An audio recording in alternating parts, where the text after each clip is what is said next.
Tasarım dünyasından herkese merhabalar diliyorum. Kanalıma hoş geldiniz. Ben Sibel.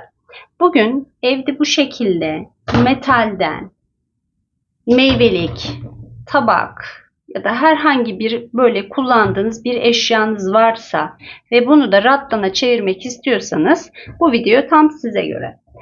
Bunun için ilk öncelikle rattana çevirmek istediğimiz objeye ihtiyacımız var.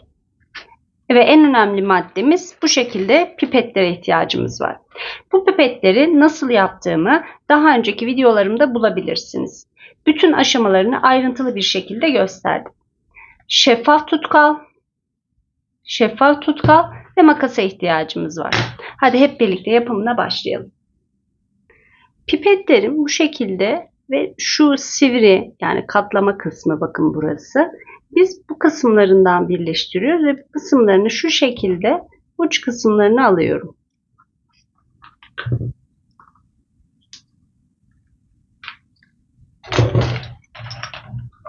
İlk öncelikle bu kısmını yapmak istiyorum. Şuradaki tutma kısmını buradaki pipetimle saracağım. İlk öncelikle elinizde şu şekilde yaparsanız biraz daha kolay bir şekilde sarabilirsiniz.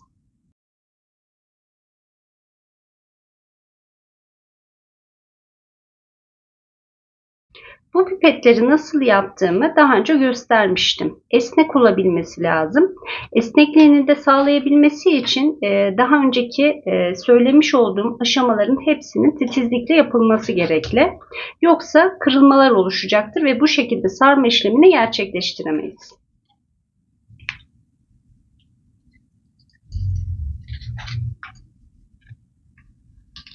Elastikiyet kazanması çok önemli. O yüzden ben pipetleri yaparken içinden birkaç tane çıkartıyorum. Yani bunun içerisinde kullanıyorum ben. Kullanacağım kadarını alıyorum. Gerisi içerisinde bekliyor. Bu şekilde kurumalarının da önüne geçmiş oluyoruz. Eğer pipetleriniz çok kurumuş ise bir sprey şişesinin içerisine 2 kaşık kadar yine vernik koyup üstünü suyla tamamladıktan sonra arada böyle fısfıslayarak da yapabilirsiniz.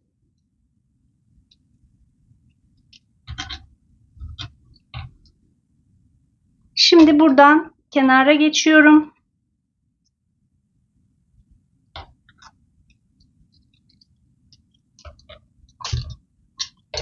Şu kısmına gelmek istiyorum.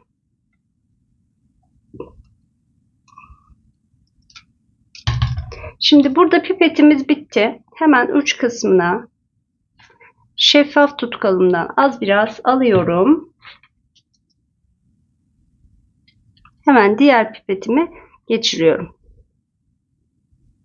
Hemen kurumuyor. O yüzden birazcık böyle elimizle şekil verirken hatta şunu da yine aynı şekilde düzeltelim.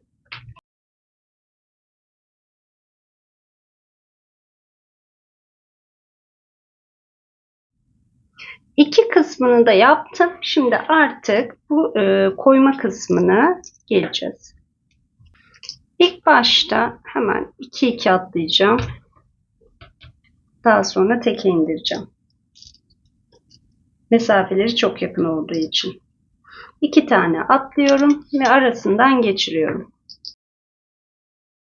Biraz bu şekilde bir alttan bir üstten ilerleyip göstermek istiyorum size. Buradaki önemli olan nokta bir alttan bir üstten giderken hata yapabilme ihtimali olması. O yüzden buradaki hangisini yapıyorsanız üstte mi altta mı bakın ona bakarak yaparsanız hata olasılığınız azalacaktır. Alttan aldığı için burada üstten almam gerekli. Alttan almışım. Bunu da üstten geçirdim. Şimdi tekrar bir alttan bir üstten. Yaptığım tek işlem bu. Başka hiçbir işlem yapmayacağım. Bu şekilde bütün her tarafına geliyorum. Artık aralarımız açılıyor. Dönüyorum. Pipetlerimiz bittiği zaman da hemen tutkalla diğerini bağlayarak devam ediyorum. Gayet güzel oluyor. Şimdi buradaki tutma kısmını yapacağım. Bunun için de şuradaki kısmının da yine olmasını istiyorum. O yüzden hemen buradan kaplamaya başlıyorum. Bu kısmı tam olarak yapıştıramazsanız hızlı yapıştırıcıyla hemen burayı da yapıştırabilirsiniz. Evet, devam ediyoruz. Şimdi burada şu şekilde bakın. Sağ tarafından aldım, sol tarafına geçirdim. Buradan da içe doğru veriyorum. Bu şekilde birleştirmelerimizi yapacağız.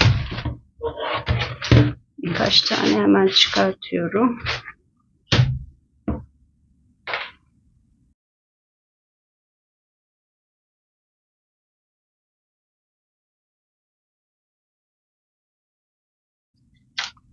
İçe doğru.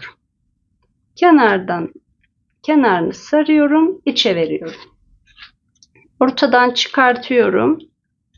Diğer kenara gidiyorum. Bu şekilde ilerlemeye devam ediyorum.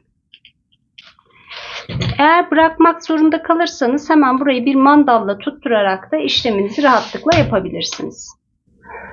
İki tarafını da geldim ben. Şimdi ortadaki kısmı yapmaya sıra geldi.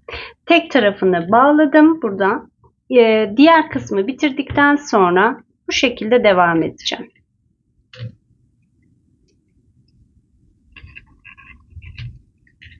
Buradaki yaptığımız işlemin aynısını bu sefer burada yapıyorum. Bir alttan bir üstten geçiriyorum. Şimdi buralar yuvarlak olduğu için düz kısma gelene kadar şu açıklığı kapatmamız lazım. O yüzden burada bir kere dönüyorum. İkincisinde ilerliyorum. Aynı işlemi diğer tarafta da yapacağım.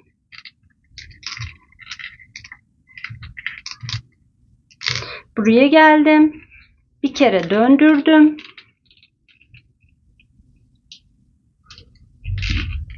Şimdi tekrar bir kere daha döndürüp ilerliyorum. Bu şekilde daha düzgün bir görüntümüz olacaktır.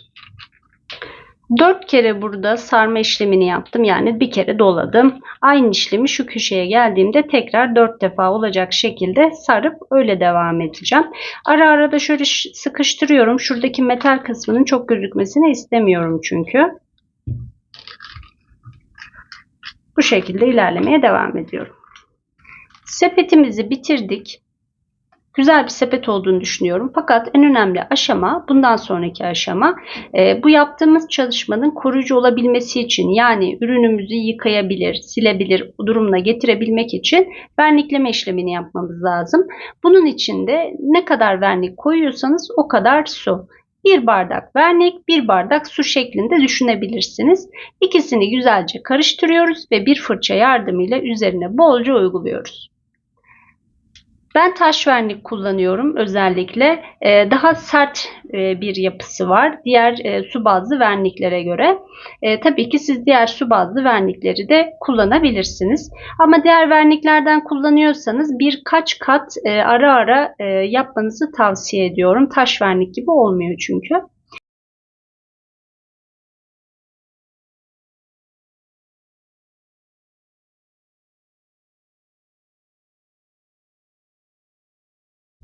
Sepetimiz bitti. Umarım sizler de beğenmişsinizdir. Bir sonraki tasarımımda tekrar buluşmak dileğiyle. Kendinize çok iyi bakın. Hoşça kalın.